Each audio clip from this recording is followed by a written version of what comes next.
Carson Gibson with us here at the John Mendola Show, North Pocono football here at Mendocino's. Carson, let's talk about your role on the defensive end there for North Pocono. Yeah, so I'm a returning starter at middle linebacker. I think I like to think of the middle linebacker as a quarterback spot for the defense. We have a different role this year with Coach Wolf going to be on the sidelines running a new defense, obviously.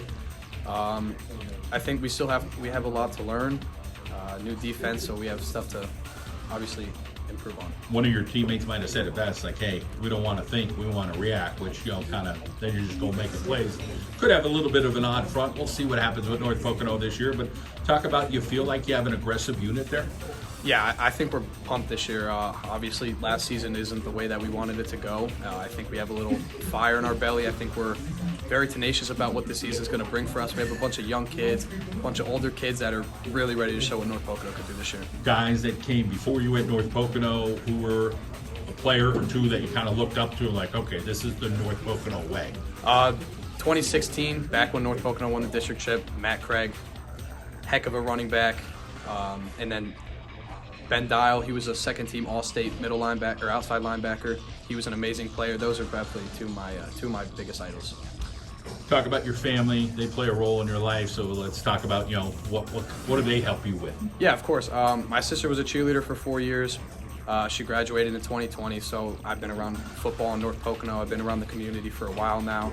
Went to every home away game, even went to the Imhotep game, probably 2 hours away, so football, North Pocono has always been a big part of my life. When you first met Coach Dolan, do you remember that message or that talk? And now here you are, a senior, and what that talk, is it just continuing?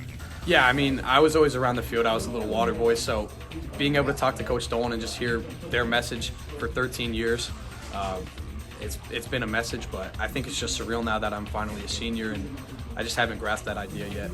Let's talk about the future for you. Do you have a plan? You're like wide open right now? I'm not really sure what I want to do right now. Maybe something business, maybe medical. I would like to go to school for javelin. That's probably one of my biggest things right now that I'm set on. Let's talk about track and field and the javelin and other events you're doing there. I think that's been a big part of football, just being able to stay in shape during the spring. Sometimes in the winter we condition. I think that's just been a big implement of improving my game for football and just helping me be a better player. Off-season guys who hit the weight room or who was working out like a dog there? Definitely an underclassman, Aiden McGuire. He's definitely been hitting the weights. He's definitely been showing the coaching staff what he has, what tenacity he brings to the team, and that he definitely could play next year or this year. Let's talk about the other linebackers on the field.